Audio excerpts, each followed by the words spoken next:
Ada seorang yang busuk hatinya ingin memfitnah Syekh Abdul Qadir Al-Jilani. Ia berupaya mencari jalan untuk memfitnahnya. Ia kemudian membuang lubang di dinding rumah Syekh Abdul Qadir dan mengintipnya.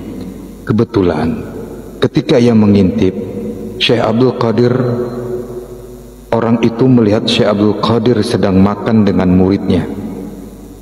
Syekh Abdul Qadir suka makan ayam, dan setiap kali Syekh makan ayam dan makanan yang lain, Syekh akan makan separuh saja, sementara lebihan makanan tersebut akan diberikan kepada muridnya. Maka orang yang busuk hatinya tadi pergi menemani bapak murid Syekh Abdul Qadir. "Bapak punya anak yang namanya ini?" tanya orang itu. Jawab si bapak, "Ya ada." "Apa benar anak bapak belajar kepada Syekh Abdul Qadir?" Jawab si bapak, "Ya." "Bapak tahu anak bapak diperlakukan oleh Syekh Abdul Qadir Jilani seperti seorang hamba sahaya dan kucing aja.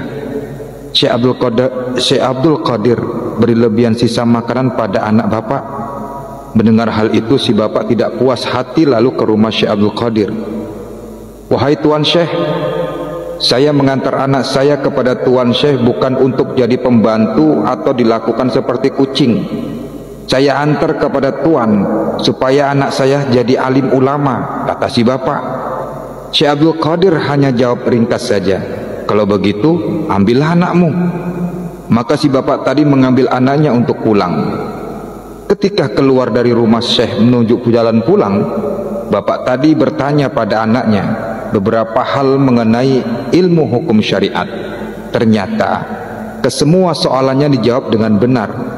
Si bapak itu tadi pun berubah pikiran dan mengembalikan anaknya kepada Tuan Syekh Abdul Qadir. "Wahai Tuan Syekh, terimalah anak saya untuk belajar pada Tuan kembali.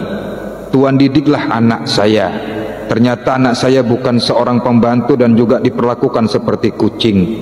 Saya melihat ilmu anak saya sangat luar biasa bila bersamamu." Maka Tuan Syekh Abdul Qadir menjawab, "Bukan aku tidak mau menerimanya kembali, tapi Allah sudah menutup pintu hatinya untuk menerima ilmu. Allah sudah menutup futuhnya untuk mendapat ilmu, disebabkan seorang ayah yang tidak beradab kepada guru, maka anak yang menjadi korban." Begitulah adab dalam menuntut ilmu. Anak, ibu, ayah, dan siapapun perlu menjaga adab kepada guru. Betapa pentingnya adab dalam kehidupan seharian kita. Saudara, kisah di atas menceritakan seorang ayah yang tiada adab pada guru. Bagaimana kalau diri sendiri yang tidak ada adab, memaki, mencaci, menggaibkan gurunya, menjelek-jelekkan gurunya, hantam kromo? Kata ulama, satu prasangka buruk saja kepada gurumu, maka Allah haramkan seluruh keberkahan yang ada pada seorang guru kepadamu. Semoga Allah jadikan kita orang yang beradab kepada makhluknya, terlebih lagi kepada guru yang mengajarkan ilmu kepada kita. Amin ya rabbal alamin. Allahumma salli ala Sayyidina Muhammad wa ala ali Sayyidina Muhammad.